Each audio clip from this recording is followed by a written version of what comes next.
on my way now to the port. And, kuya, mga ilang, ano po tayo, minutes? Mga 25 o 30. 35 minutes. Mga 20 o 30. 20 to 30 minutes. Okay, sige. So, nandun na kami sa port.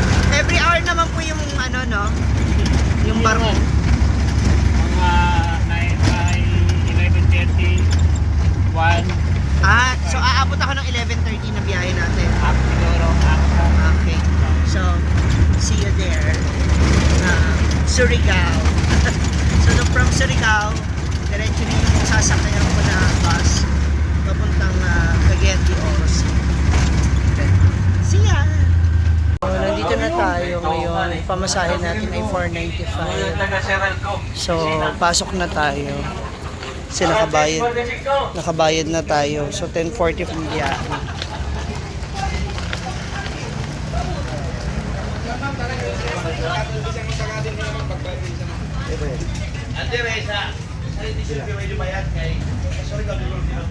So magbabayad pa ng environmental na 10 pesos.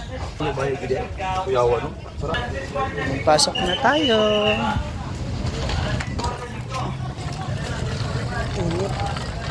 So, may terminal fee pa tayong babayaran maliban sa pamasahe. At may environmental fee. Well, malinis naman ang Siargao. Sana lang mapanatili, no?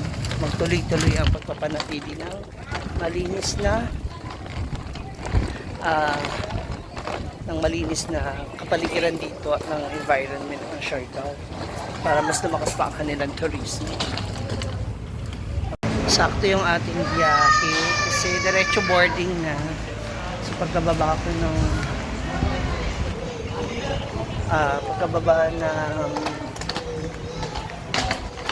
tricycle, tok-tok ang tawag nila dito sa Badja.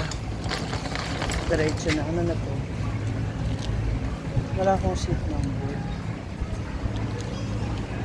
Ang name ng ating sasakyan, Romans Road ng 10:45.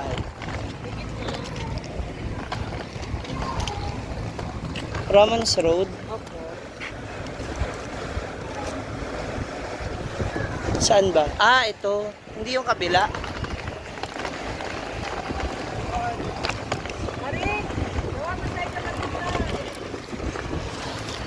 Patulong kuya, please.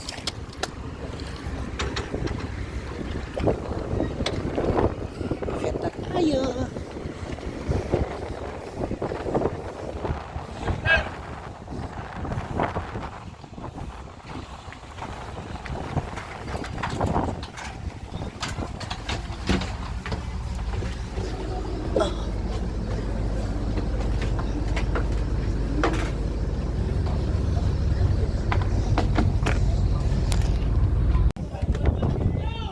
Sa Surigao. Punta na ako sa bus terminal.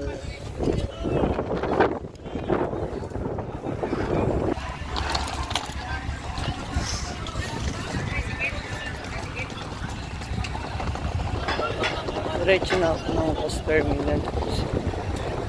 Makagabihin na ako nito. Pauwi na nga saan.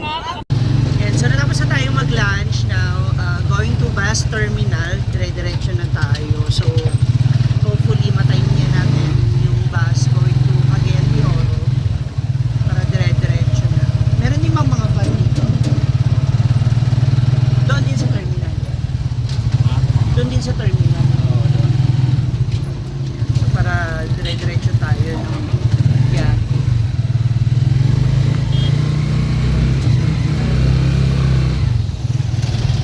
God, namumula ako sa init. Finally, I'm here na sa bus.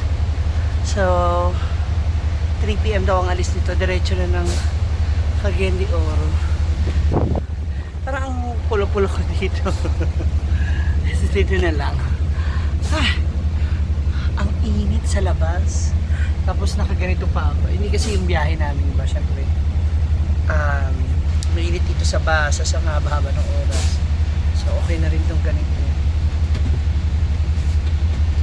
So, ayan guys. Ay, hanap ako ng pwesto. Ay, sa bandang harap. Sa kainit. Pero, maganda kasi mga ba yung stretch ng legs. So, yung isip ko kung kaliwa kanan, nasa yung init ng araw. Ay, nako. Finally, so, it's a very, very long drive. Mahaba-habang biyahe pa ito, mga moms. Good thing malamig tong ating nasakyan. Ay. So, see ya there. Ano natin? Kuya, mga ilang oras po ang biyahe? Saan? 8 to 9 hours. So, 11 or 12 na ng madaling araw ang dating ko dun. Good luck. Dito na ako. Ang lakas ng ulan. Kuya, Inaguan Farm. Pero daan ako ng 7-Eleven ha. Lakas ng ulan. I'm here na. Naku, alas 12 na po. Dito na kuya. Thank you, kuya. Dito na. Kapoy. Dito na tayo. Nakarating na tayo so far.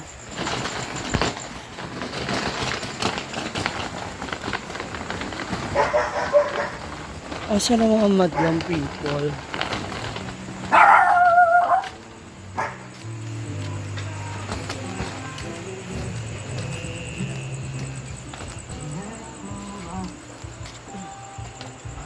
Oh! Ano ka, Marian? Hala? Kaya pala. Hinabong ko pa din si J-Ford yan? Kaya nga. So kaya hindi kasi... Kaya nga, ba't inangkin ko ba na kapatid ko? Inin mo! Ga? Lahat! Ang yaman nyo naman. Painom-inom na lang, chill. Si Carla yun. Ang anak mayaman. So, ayan, tulugan time na mga moms. Punta na ako sa kwarto kasi kakapagod po yung biyahe.